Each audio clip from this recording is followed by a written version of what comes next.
Today we're here to show you the Schuyler Mansion. We're going to show you the rooms, the various architecture, and we're going to explain to you who Philip Schuyler really was. He was not only a family man, but also a politician, a businessman, and an entrepreneur. So let's get started. Let's find out. Who was Philip Schuyler? Consider him as second only to Washington in the services he rendered to the country in the War of the Revolution. His zeal and devotion to the cause under difficulties which would have paralyzed the efforts of most men, and his fortitude and courage when assailed by malicious attacks upon his public and private character, every one of which was proved to be false, have impressed me with a strong desire to express publicly my sense of his great qualities. Daniel Webster. Schuyler can also be considered a politician. He had a 30-year career in politics. He was elected to the legislature, and in 1775 he was selected to represent New York at the Continental Congress. Over here we can see that he was also an entrepreneur. He used many different things, such as this instrument over here known as Hibbe's quadrant, and up here we can see different calculations and mathematical things that he did in some of his journals. And back to you, Alyssa. Schuyler can also be known as a businessman. He inherited land in Saratoga, which he further developed, which gave him influence in his power. Oh, yes. After the Revolutionary War, he inherited almost 18,000 acres in the Mohawk Valley. In 1787, he actually purchased 500,000 acres along the St. Lawrence River. Philip Schuyler was also a family man. He was married to Catherine Schuyler, who is pictured here, and they're very much in love, and he never failed to address her as my dear love in many of his letters to her. And he had many children. They come over here. Here we also see that the Schuyler children were educated, and this is actually a school bill from him, which is actually a lot cheaper than schools these days. Schuyler, as stated before, was a family man. He was born in 1733, and his father had died when he was 8 years old. Schuyler also had very many children. Unfortunately, some of his children were stillborn or had died only a day or two after birth. One of the most interesting facts about his children is that Philip Hamilton, who was actually Philip Schuyler's grandson and namesake, was killed in a duel when he was 19 years old.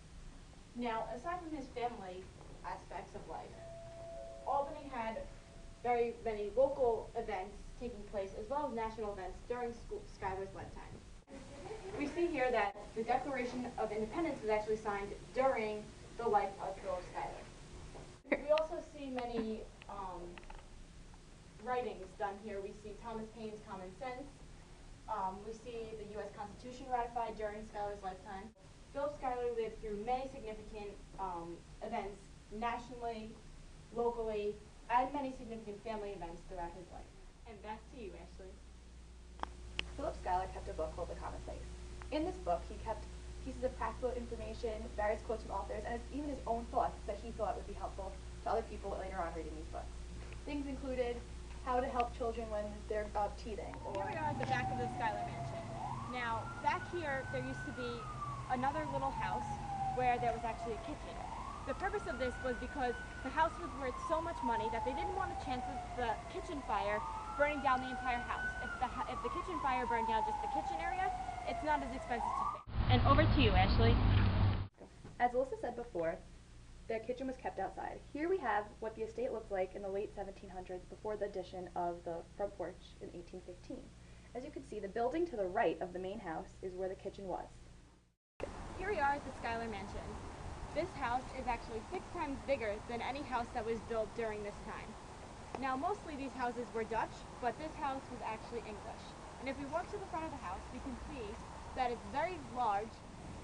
This entry over here was added in 1815. The significance of this was to show the wealth and power of the Schuyler family. And back to you, Alyssa. Here we are in the main room of the Schuyler Mansion.